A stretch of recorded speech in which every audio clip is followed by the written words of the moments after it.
So good morning everybody, my self Acharya Vishvendra. Force के concepts के बारे में आपसे डिस्कस कर रहा था, जिसमें मैंने कहा कि एक तो पुल और पुश के थ्रू फोर्स को हम समझ सकते हैं, दूसरा एनर्जी ट्रांसफ़र के थ्रू भी फोर्स को समझा जा सकता है। एक एग्जांपल ले लेते हैं।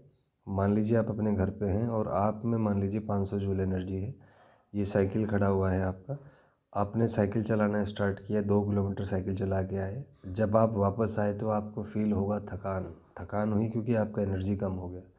तो मान लीजिए कि अब आपका एनर्जी बचा 200 जूल, जो इंटरनल एनर्जी है आपके अंदर।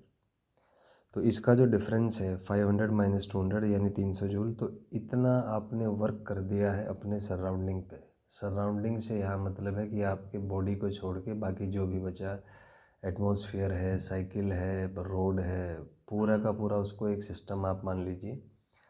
या एक बेहतर तरीके से अगर खुद को आप सिस्टम मानते हैं तो अपने आप को छोड़ के बाकी पूरे जो यूनिवर्स है उसको आप सराउंडिंग कह सकते हैं।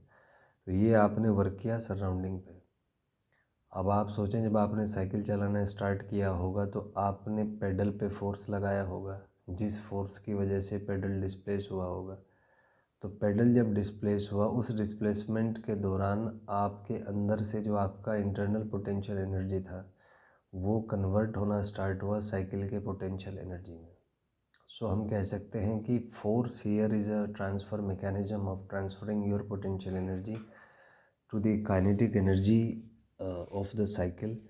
फिर साइकिल में एनर्जी आया। अब साइकिल कनेक्टेड थी एक तो एटमॉस्फेयर से, तो साइकिल ने एटमॉस्फेयर को जो एयर है उसको डिस्प्लेस किया होगा, उस पर वर्क किया होगा, तो वो कुछ एनर्जी साइकिल से एटमॉस्फेयर में ट्रांसफ़र हुआ। फिर साइकिल जब रोड पे चली तो रोड को उसने पुल और पुश किया होगा, उस पर फोर्स लगाया होगा, कुछ हीट जनरेट हुआ होगा कॉन्टेक्ट पॉइंट्स पे, कुछ उसमें टायर बर्न्स हुए होंगे। तो वो भी जो सारा एनर्जी है वो एक्चुअली साइकिल के ही काइनेटिक एनर्जी से आया है और उसी का इम्पैक्ट उस काइनेटिक एनर्जी पे पड़ा होगा। So in this way we can analyse the energy transfer mechanism by force. तो इसको इस तरीके से भी आप देख सकते हैं।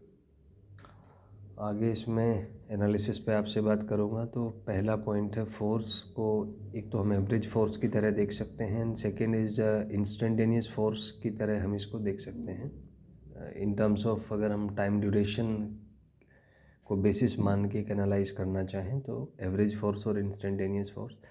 एवरेज फोर्स मतलब for a longer duration of time, जिसमें टाइम इंटरवल फाइनाइट होता है, जिसको हम मेज़र कर सकते हैं एक प्रोलॉन्ग्ड ड्यूरेशन के टाइम में। और इंस्टेंटेनियस मतलब जो टाइम ड्यूरेशन बहुत स्मॉल है, इनफाइनाइटेसिमली स्मॉल है, और बहुत छोटा टाइम इंटरवल के लिए आप कह सकते हैं, तो इंस्टेंटेनियस फोर्स हो जाएगा। एवरेज फोर्स की अगर बात करें तो एवरेज फोर्स होता है change in momentum per unit time. Dimension की बात करें तो m1 L1 T-2, ऐसा यूनिट न्यूटन है या kg metre second -2, CGS unit dyne है या ग्राम सेंटीमीटर सेकंड -2। एक न्यूटन में 10⁵ डायन होते हैं, एक डायन में 10⁻⁵ न्यूटन। इंस्टेंटेनियस फोर्स को हम dp/dt लिख सकते हैं, rate of change of linear momentum. Graph में एनालिसिस करें तो dp/dt को हम tan थीटा या -tan से डिनोट कर सकते हैं। जैसे मान लीजिए मोमेंटम टाइम ग्राफ है, 3 पॉइंट्स यहाँ पे दिए हुए हैं, तो पॉइंट ए पर आप एक टेंजेंट डाल दीजिए। तो मान लीजिए टेंजेंट एंटी क्लॉकवाइज सेंस में थीटा और क्लॉकवाइज में अल्फा एंगल बना रही है। तो ये एक स्टैंडर्ड टाइम कन्वेंशन है कि जो एंटी क्लॉकवाइज एंगल है उसको हम पॉजिटिव लेते हैं, क्लॉकवाइज को नेगेटिव।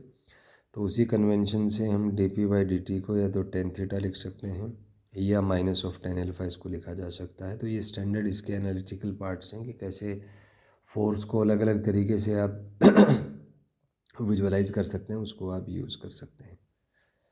एक चीज़ इसमें और है, चेंज इन मोमेंटम, जिसको इम्पल्स भी कहते हैं, इसको इंटीग्रेशन FDT से आप डिनोट कर सकते हैं। तो ये एक और इसका एनालिसिस हो गया।